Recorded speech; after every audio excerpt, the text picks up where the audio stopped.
Oh, what an interesting weekend we had.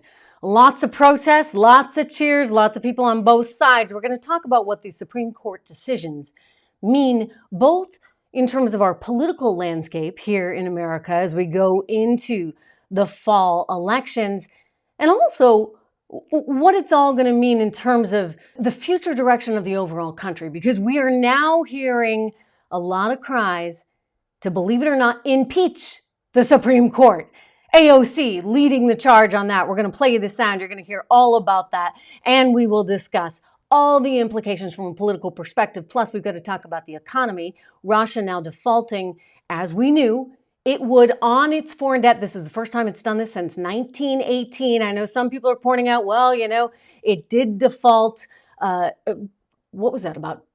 Well, over 20 years ago. I think you got to go back to the default of 1998 to have seen Russia do that. But that was local. This one is foreign. So what will that mean for energy prices? I'll tell you, energy prices, they're going to keep going up unless, in fact, you see so much of a pullback in the economy, which frankly, we don't want that either, right? We are on a trajectory of higher oil prices.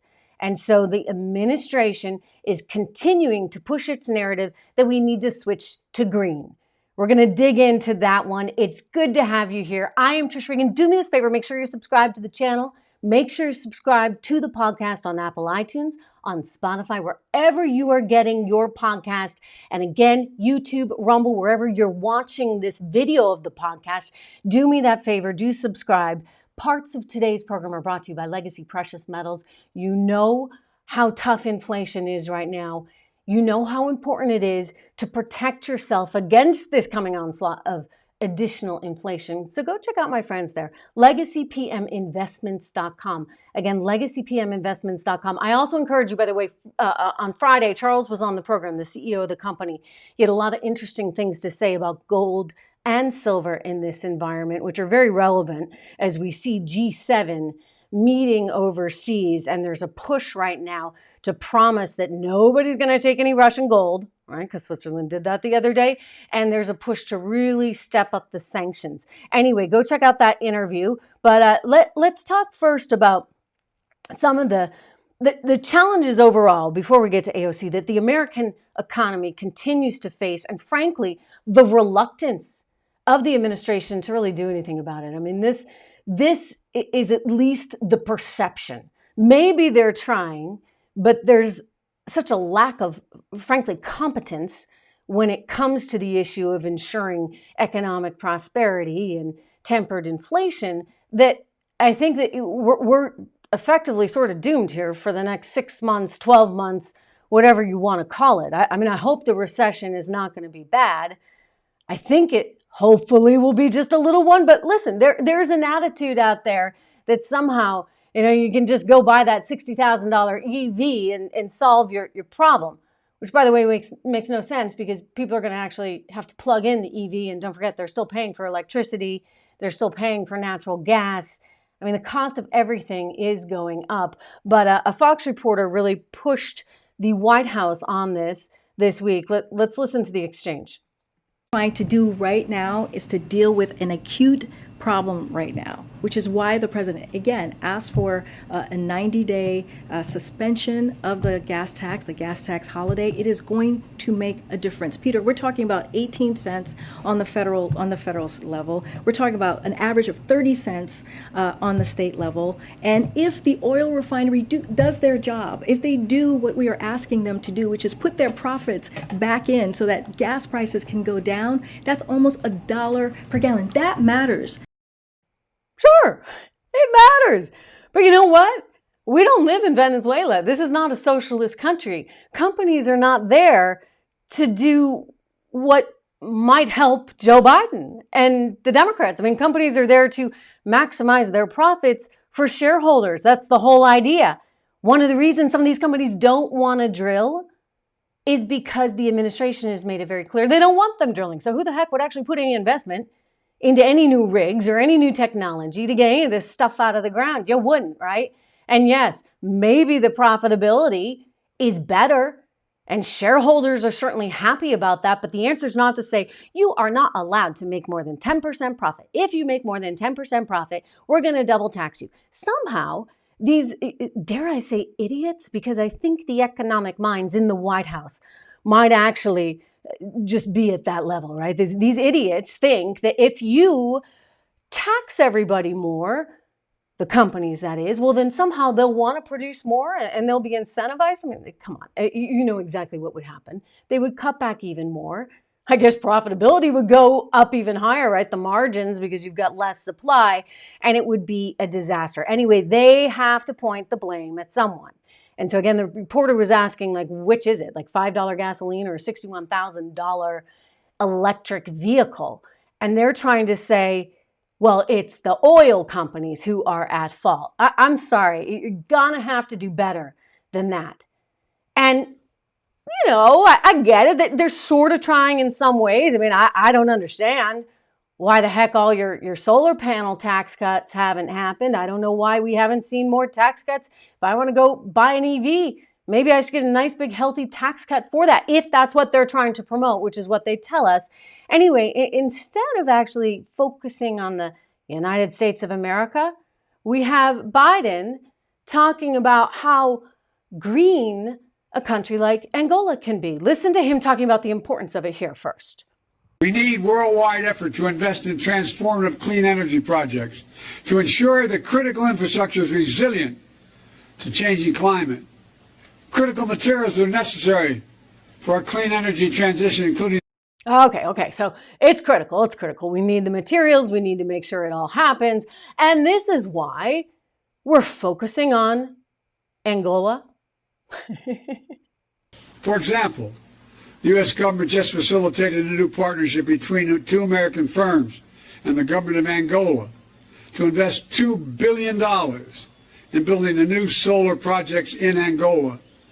It's a partnership that will help Angola meet its climate goals and energy needs while creating new markets for American technologies and good jobs in Angola, and I suspect throughout Africa. Great. Okay, I'm really happy for Angola, and that's great to see that the U.S. is working with Angola and these other companies and investing $2 billion there so they can have green energy. Look, I'm not trying to make light of that. I'm actually a big believer in having U.S. presence in a lot of places that are rich with resources that would benefit us, and I'd certainly like to see us there before the Chinese. However, at a time like this, when Americans are really, really struggling, why not have the green energy companies here? Now, specifically with this company, maybe there's something super, super special about Angola that I just don't know about that makes it very particular to Africa. But let's focus here, guys.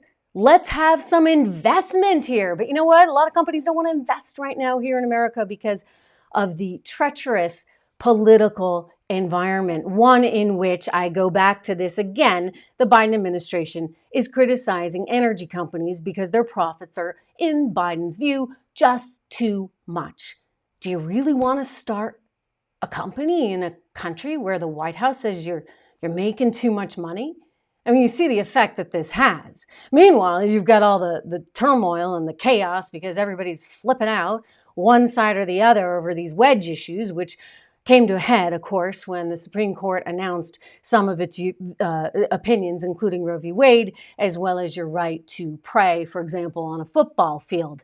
And this is a big deal because, one, I think it has the ability to change some of the priorities, especially for independents, as they go to the voting booths this fall. And I just want to put that out there. You're going to think about the implications of all that.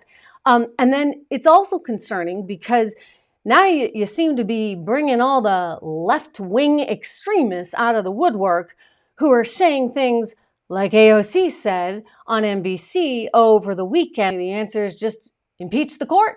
If we start impeaching our justices, and this idea, by the way, is getting some traction because people are so upset with what has happened, then really, who are we, right? Like, what do we become? We are totally politicizing the Supreme Court, which is just kind of an important place and institution, and kind of the only institution that I think a lot of Americans still had faith in. And now they want to politicize that. This isn't the only idea. I want to get to the other idea in a second. But before I do, just a quick shout out. Here we are going into 4th of July very, very soon. You know what? This is my favorite holiday. I don't know if I've ever told you that. Maybe I have. It really is my favorite holiday besides Christmas. Just because I love this sort of whole patriotism of the moment. And it's our birthday, right? It's our birthday as a nation. It's right around the corner. And so this is a really important time, especially if you're caring about being protected, if you care about making sure that your rights are protected, that your finances are protected. It's an important time to think about joining a wonderful, wonderful organization that is working aggressively every single day to protect you out there on Capitol Hill and all through the country. And I'm talking about AMAC. This is the Association of Mature American Citizens. It's easy to sign up. You can go to amac.us/Regan. That's my name, of course. amac.us/REGAN. You can become a member now. It only costs $16. $16 a year. And you join forces with all these like-minded people to make sure that we're all protected. Plus, you get all kinds of benefits on the travel side. You get cell phone discounts. There's all kinds of reasons, special insurance as well, all kinds of reasons to be part of this organization because they get really, really good deals. Your membership supports causes that really are out there helping to preserve liberty. AMAC's Action Advocacy Team, it's fighting every day, as I said, on Capitol Hill and throughout the country to make sure that they're representing the concerns of everyday Americans, everyday patriots, right? Every single one of us who loves this country and wants to ensure that this country stays free. So if you join this, you're going to join 2.3 million other members. Think about that. You're really combining forces in a huge way. So it's important for you. It's important for your children. It's important for your grandchildren that we protect the country. Go to amac.us/Regan to join today. Again, that's amac.us/Regan. You're going to get all kinds of benefits, and I want to hear from you. I think you'll thank me. It should pay for itself right off the bat. Anyway, turning back right now to AOC and what she was saying, I mean, this is disturbing stuff, the impeachment of our Supreme Court justices. But it's not like we haven't heard it before. I mean, they keep talking and have been talking and are going to continue to talk about packing the court, adding more justices because they do not like the way things are aligned right now. The danger of that, as you may have heard me explain before, is that you really do risk totally politicizing that institution. So if you just make sure that, a Republican comes into office and all kinds of Republicans go onto the court, and then a Democrat comes in, all kinds of Democrats go onto the court, it's going to hurt everyone. And before you know it, you're going to have a ton of justices on the Supreme Court. So it's really not something that's feasible for this country. And I think it's a concern right now, given where we are economically. I believe we really are in a recession now. I have a little bit of good news on that front because the Atlanta Fed did come out today and they thought that maybe we'd see a little bit of a revision. Maybe we would actually be growing at 0.3% in this quarter's GDP, which would be great, right? Would be great. Their original figure was 0. I believe that by the time they actually get around to all the revisions and really figure out what exactly we did in terms of growth in this quarter, hopefully we'll be out of the recession, but there's a very good chance we are in one right now. I mean, I don't know how people deal with the $5 and up at the gas pumps, and it's just getting started. So maybe Powell can pull this back, but even if he does, that process in itself is going to be very, very painful. And then you layer in the political discourse. One thing I just want to point out, and my frustration with some of these wedge issues, is that I think it gets us away from what truly matters. And to me, anyway, what really, really matters is the economic prosperity of this country, as well as the safety of this country, right? So issues like our border, issues like our economy, issues like inflation, and issues like making sure we're safe from the horror we're seeing overseas, these things really, really do matter. And I understand how emotional this is on both sides for people, but it could wind up being very challenging as we go into the fall for conservatives. And the reason for that is, sure, the base is very happy. I get that. But ultimately, elections are always decided by the people in the middle. And the people in the middle aren't in love with what just happened. That's putting it mildly. I mean, I think you've seen some of the protest video. So they're not so happy. And if you're making a play for independence and you're making a play specifically for women, then that voting block might have just gotten a whole lot tougher. Again, I know conservatives are really happy. I get it. I mean, I think from a legal perspective as well, just a constitutional law perspective, there were a lot of reasons why they had to do this. And my personal belief is that it was a flawed decision in terms of our Constitution. All that aside, it may have just changed the landscape in some interesting ways. I mean, I would have told you prior to this being announced that it was a layup, a total layup for conservatives, because there was no way the left could win given the economic turmoil we're in. And now I just wonder, will people care as much?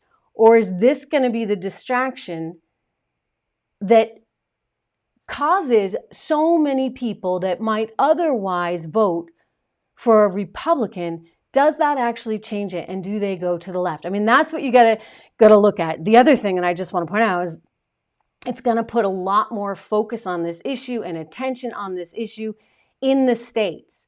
Now, as somebody who is a big believer in how this country was set up and the Constitution was set up, on the one hand, that's a really healthy thing. On the other hand, if you thought this issue was polarizing before, just wait. I think it's going to be a challenging fall. I think emotions are running very, very high. And I have a lot of concerns about the trajectory of our country when we have people like AOC that have no respect for the institution of the Supreme Court, if you ask me. And there will be an effort to undo that. Let's hope smarter heads prevail. It is so good to see you here, as always. Thank you so much for tuning in. Make sure that you subscribe. Again, I'm on Apple iTunes every single day, on Spotify. Subscribe to the podcast there, on Google Podcasts, and of course here on YouTube and on Rumble. Good to see everybody. I'll be back tomorrow.